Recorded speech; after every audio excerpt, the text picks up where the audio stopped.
बिस्मिल्लाहिर्रहमानिर्रहीम, अस्सलाम वालेकुम। लाखों करोड़ों दुरूदो सलाम मोहम्मद मुस्तफ़ा सल्लल्लाहु अलैहि वसल्लम और आले मोहम्मद पर। मैं हूं उमर दराज गोंदल और आप मेरा फेसबुक और यूट्यूब चैनल देख रहे हैं। नाज़रीन, मैं आपको सबसे पहली बात यह बताना चाहता हूं कि जो मौजूदा हुकूमत है उसने एस्टैब्लिशमेंट की दुखती हुई रग के ऊपर हाथ रख दिया और बड़ी महारत के साथ इन्होंने काम किया है। यानी ये वो गुड कॉप और बैड कॉप खेलने वाली बात है कि कुछ फ्रंट फुट पे हैं और दूसरों को सामने करके उनको जरा कोशिश की जा रही है लड़ाई करने की। मैं आपको इस्लामाबाद से खबर देना चाहता हूं जिसमें कहा यह जा रहा है कि जो लाए जाने वाले हैं, यानी जो हुकूमत में हैं, वो जो लेके आए हैं अब उनके साथ लड़के अपने आप को बुनियादी तौर पे अवाम में जाने से पहले हुर्रियत पसंद साबित करना चाहते हैं। किस तरह से, यह है मेरी टॉप स्टोरी। दूसरे नंबर के ऊपर चल के जो ये मामला बिगड़ते हैं इसके ऊपर तो बात करेंगे। कप्तान ने फिर न्यूट्रल्स को आड़े हाथों लिया है और कप्तान कुछ और बातें भी इशारे दे रहा है। वो क्या इशारा है कि अब भी मसले का हल निकल सकता है, अब भी चीजें बेहतर हो सकती हैं, चीजें सेटल डाउन हो सकती हैं, वो भी आपके सामने रखेंगे। और फिर उसके बाद कुछ अंदरूनी मामलात के अंदर तो हम फंसे हुए हैं। उसके बाद कुछ ऐसे मामलात हैं जहां पे पाकिस्तान एक मौसर आवाज बना हुआ था इमरान खान की सूरत में, और हम दुनिया के सामने ये जो गवर्नमेंट है इसको बहुत एक्सपोज कर रहे थे और हम कह रहे थे कि देखें ये मुसलमानों को लेके, ये माइनॉरिटीज को लेके इंडियन गवर्नमेंट जो है वो किस तरह से काम करती है। लेकिन ये हमारी मौजूदा हुकूमत जो है वो एक खामोश तमाशाई बन गई है। आज क्या वाकयात वहां पे पेश आए हैं वो भी आपके सामने मैं रखूंगा और क्या डिटेल्स हैं, ये तमाम तफसीलात देने से पहले आपसे गुजारिश करेंगे कि हमारा यूट्यूब चैनल भी सब्सक्राइब कर लीजिए और फेसबुक वाला हमारा जो चैनल है उसको फॉलो और लाइक जरूर कीजिएगा। अच्छा जी, शुरू करते हैं सबसे पहले दुखती रग के ऊपर। ये गुड कॉप और बैड कॉप खेलने की कोशिश कैसे कर रहे हैं। आपको याद होगा आज से चंद रोज पहले एक नोटिफिकेशन आया जिसमें जो गवर्नमेंट ऑफिसर्स हैं उनकी जो स्क्रूटनी है या उनके बारे में जो छानबीन का अमल है वो ISI को दिया गया।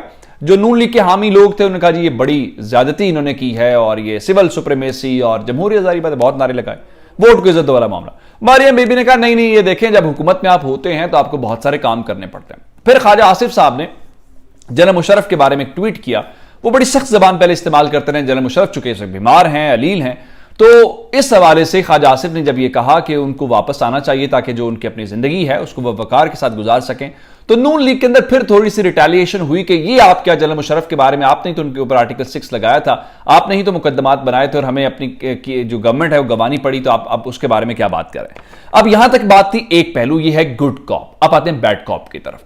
सबसे पहले मामला यह हुआ कि पीपल्स पार्टी ने कल कोर कमेटी का इजलास बुलाया और उस इजलास के अंदर इन्होंने क्या किया कि इन्होंने कहा जी ये जो आप मुज़ाकरात कर रहे हैं वो बैंड आउटफिट के साथ, एक तो वो, दूसरा जो अफगानिस्तान के मामलात हैं ये कौन तय कर रहा है, इसको पार्लियामेंट के अंदर लेके आए। अच्छा, ये बात सीधी, आपको मैंने कल भी कहा था ये मामला किसकी तरफ था, ये सिक्योरिटी एस्टैब्लिशमेंट के हवाले से मामला था। चूंकि वजह यह है कि उन मामलात को सिक्योरिटी एस्टैब्लिशमेंट देखती है, ISI देखती है और दीगर जो इदारे खुफिया हैं जो दुनिया जहान के अंदर जिस तरह प्रैक्टिस होती हैं, क्या अमेरिकन CIA नहीं देखती, क्या अमेरिकन एस्टैब्लिशमेंट नहीं देखती, इसी तरह से बाहर के मामला ऐसे ही होते हैं, इसमें कोई वो अनहोनी बात तो नहीं थी। अच्छा, यहां तक बात ठीक थी, लेकिन आज क्या हुआ है, आज रजा रबानी को सामने लाया गया। अब जरा बैड कॉप वाला सीन दोनों तरफ से खेल रहे हैं। अब यही काम जो चूंकि वोट लिया हुआ है तो शहबाज शरीफ खुद तो नहीं कहेंगे या नून लीग तो नहीं कहेंगे, तो कहेंगे ये पीपल्स पार्टी है बेसिकली। लेकिन मैं उससे पहले, बताने से पहले आपको यह बता देता हूं कि असल में एक जो क्या उसको कहते हैं ट्वीट है, उस ट्वीट ने सारा खेल, वो हबीब अकरम साहब जो सीनियर एनालिस्ट हैं दुनिया न्यूज के, जो कि मेरे सीनियर हैं, हम काम कर चुके हैं साथ, उन्होंने बड़ा कमाल किया। उन्होंने कहा कि असल में मामला इस वक्त यह है कि जो लाए गए हैं और जो इनको लाए गए, जो इनको लेकर आए हैं, अब ये उनके साथ लड़ना चाहते हैं। किस लिए लड़ना चाहते हैं? अपने आप को हुर्रियत पसंद साबित करने के लिए। इसका ताल्लुक है नून लीग की पॉलिसी के साथ कि अवाम में जाने से पहले कोई इस किस्म का खेल खेला जाए ताकि हम अवाम के सामने एक नैरेटिव बिल्ड कर सकें और कहें जी देखिए हमें गवर्नमेंट में रहने नहीं दिया गया या हमें गवर्नमेंट करने नहीं दी गई। हालांकि आपको गवर्नमेंट किसी के तुफैल दी गई है। ये एजाज सैयद की जबानी, उनके मुताबिक डील के तहत इसको गवर्नमेंट मिली है शहबाज शरीफ को, और डील के तहत ही हमजा शहबाज को वजीर आला बनाया गया। अब वो जो रजा रब्बानी साहब हैं, उनको ये मामला उनको सौंपा गया है और उनको ये कहा गया है कि जनाब अली, आप अली वजीर का मामला उठाएं। अब अली वजीर का केस किसके खिलाफ है? अली वजीर के मामलात किसके खिलाफ हैं? फौज वाले मामलात हैं, सिक्योरिटी एस्टैब्लिशमेंट के मामलात हैं। सियासी गवर्नमेंट ने तो केसेस नहीं बनाए, सियासी गवर्नमेंट ने तो सारा कुछ नहीं किया। तो अब इन्होंने रजा रब्बानी के जरिए कहा है कि जनाब ये जो अली वजीर हैं उनके प्रोडक्शन ऑर्डर जारी करें और आप उनको बजट इजलास के अंदर लेके आए। असल में आप ये कहेंगे कि ये मामूल की कार्रवाई है प्रोडक्शन ऑर्डर जारी करना। ये पहले अयाज सादिक साहब और ये पीपल्स पार्टी वाले मोहसिन दावड़ साहब बहुत जो है वो इनको होता था, असद कैसर के दौर में ये स्पीकर को लेके ढूंढ रहे होते थे कि ये जी प्रोडक्शन ऑर्डर की वो रिक्विजिशन है तो आप जरा इसके ऊपर साइन करें।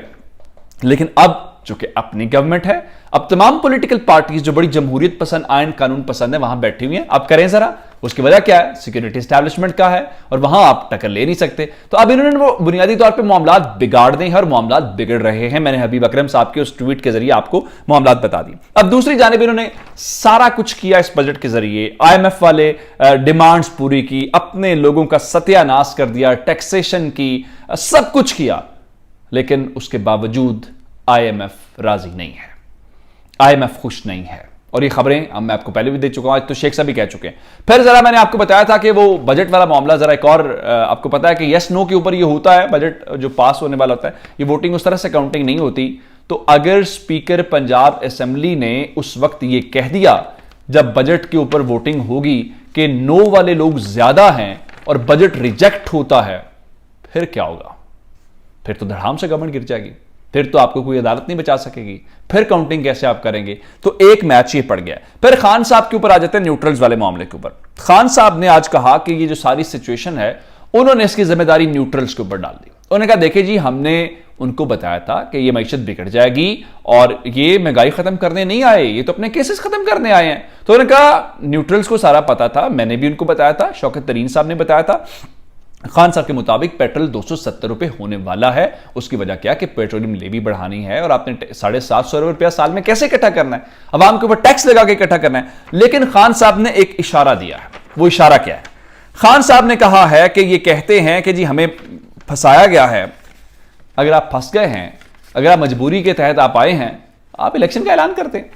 खान ने एक बार फिर सबको, जो तमाम स्टेक होल्डर्स हैं, उनको ये इशारा दे दिया है कि अगर मसले का हल निकालना है, इलेक्शन का ऐलान करो, अवाम में चले जाओ। जो खान साहब ने कल भी कहा, उन्होंने कहा जी मेरे पास दो ही ऑप्शंस थी, मैं जो ताकतवर हल्के हैं उनके पांव पकड़ लेता या मैं अवाम के पास चला जाता। मैंने अवाम के पास जाने को तरजीह दी है। अब जरा खबर इंडिया वाली आपके सामने रख देता हूं। इंडिया के अंदर आपको पता है कि मामला किस तरह से चल रहा है। अब कल मंडे के रोज कौमी असम्बली का पाकिस्तान में इजलास है जी, और वहां पे इन्होंने उस मामले के ऊपर, चूंकि सेंसिटिव मामला है तो उसके ऊपर बहस करवाने का फैसला किया है। अब ये उंगली कटवा के शहीद बनना चाहते हैं और पाकिस्तान के फॉरेन ऑफिस ने भी जी उनके जो यहां पे नाज़िमुल उमूर हैं उनको तलब किया। अब सवाल ये पैदा होता है कि आज इंडिया के अंदर जो मुसलमान हैं उनके घरों को मिसमार किया गया और गवर्नमेंट की सरपरस्ती और पुलिस की सरपरस्ती में किया गया। पाकिस्तान सबसे बड़ा स्टेक होल्डर है इस मामले के अंदर। वो मुसलमान इंडियन पाकिस्तान की तरफ देखते हैं। पाकिस्तान ने सिर्फ ये बयानात ही देने हैं, ये सिर्फ खानापूरी ही करनी है या इससे आगे भी बढ़ना है?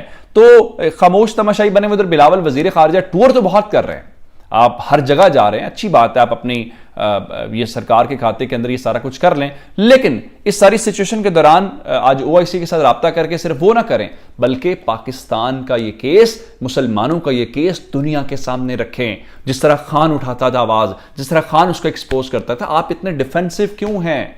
इस सवाल का जवाब किसी के पास नहीं है। अपना बहुत सारा ख्याल रखिएगा। खुदा हाफिज।